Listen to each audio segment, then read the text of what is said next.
জাতীয় কংগ্রেস জিন্দাবাদ, ত্রিপুরা প্রদেশ কংগ্রেস জিন্দাবাদ। এই মুহূর্তে উত্তর পূর্বে রাজ্যে ত্রিপুরায় বিজেপির 11 জন হেভিওয়েট নেতা পদত্যাগ করে যোগ দিলেন কংগ্রেসে। ত্রিপুরার প্রদেশ কংগ্রেস সভাপতি আশিস কুমার সাহার হাত ধরে ফের শাসক দলের মন্ত্রীর ঘনিষ্ঠ বলে পরিচিত। কমলপুর বিধানসভায় কার্যকর্তা শাসক দলের হয়ে দীর্ঘদিন তারা কাজ করত।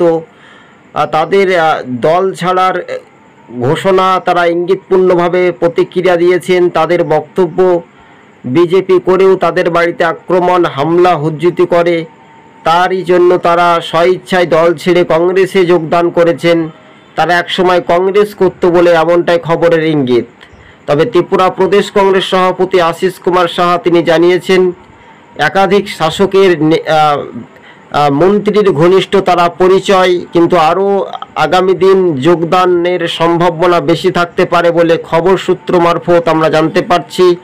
তবে বাস্তবে এই চিত্রটা কতটা সঠিক পর্যালোচনাতে দাঁড়াতে পারে, আগামী দিন মোহনপুরেও কিন্তু একটা যোগদান সমাবেশ হবে, যা রতনলাল নাথের ভূমিকায় এবার প্রশ্ন উঠছে। ক্ষুব্ধ বিজেপির সমর্থকরাই এবার কিন্তু যোগ দিতে পারে বলে সূত্র মারফত খবর। কিন্তু আজকে কিন্তু উত্তর পূর্বে রাজ্যে ত্রিপুরাতে ফের শাসক দলের নেতাদেরকে জোট টক্কর দিয়ে ফের বিজেপি ছাড়লেন 11 জন নেতা, তারা কংগ্রেসে যোগদান করেছেন। আজকের বড় খবরের আপডেট, উত্তর পূর্বে রাজ্যে ত্রিপুরার সরাসরি কমলপুরে মানুষজন কতটা আকর্ষণীয় রাখে এটাই শুধু সময়।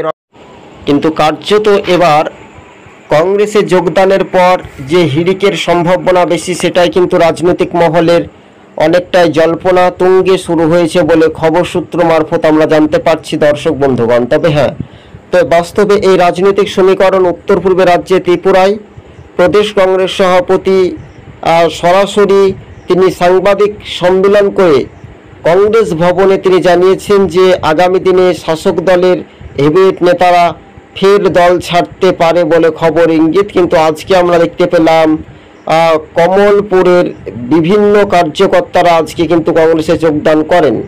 তবে অন্যদিকে ত্রিপুরার যদি আমরা দেখি, প্রাক্তন মুখ্যমন্ত্রী বিপ্লব দেব বর্তমানে তিনি রয়েছেন পশ্চিম ত্রিপুরার সাংসদ, এবং সেখানে কার্যত তাদের যে গড়, সেই গড় থেকে কিন্তু কংগ্রেসে যোগদানের সম্ভাবনা বেশি বলে এমনটাই কংগ্রেস শিবিরে মনে করানো হচ্ছে। তবে রাজনৈতিক মহলে সমস্ত রকমের সব জল্পনা কল্পনার অবসান ঘটিয়ে বাস্তবে সেটাই কিন্তু কার্যত দেখা একটা বিষয় রয়েছে, সেটাই কিন্তু সম্পূর্ণ রকমের কিন্তু মানুষের রায় বা জনগণের গর্জন, সেটাই কিন্তু স্পষ্ট হচ্ছে।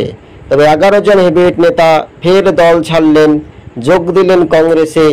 ত্রিপুরা প্রদেশ কংগ্রেস সভাপতি আশিস কুমার সাহার হাত ধরে আপনারা দেখতে পাচ্ছেন সবুজবঙ্গ নিউজ, আপনাদের সঙ্গে প্রতিবেদনটি তুলে ধরেছি। কার্যত ত্রিপুরা দফায় দফায় রাজনৈতিক হিংসা হয়, কিন্তু রাজনৈতিক ষড়যন্ত্রের শিকার হয়ে দল ছেড়ে বিজেপি ছেড়ে কংগ্রেসে যোগ দিলেন বেশ কয়েকজন 11 জন হেভিওয়েট নেতা, এমনটাই খবরের ইঙ্গিত আমরা পাচ্ছি। আপনি যদি আমাদের ইউটিউব চ্যানেলের সঙ্গে নতুন দর্শক হয়ে থাকলে চ্যানেলটিকে প্রথম থেকে শেষ পর্যন্ত দেখবেন, আর চ্যানেলে নতুন হলে অবশ্যই সাবস্ক্রাইব করে সঙ্গে থাকবেন। আপনাদেরকে আরও একবার জানিয়ে রাখি, ত্রিপুরা প্রদেশ কংগ্রেস সভাপতির হাত ধরে 11 জন হেভিওয়েট নেতা বিজেপি ছেড়ে কংগ্রেসে যোগ দিলেন, এমনটাই খবরের ইঙ্গিত আমরা পাচ্ছি সরাসরি দর্শক বন্ধুগণ। এই মুহূর্তে ত্রিপুরাতে কংগ্রেসের সভাপতির হাত ধরে এমনটাই খবর দেখলেন।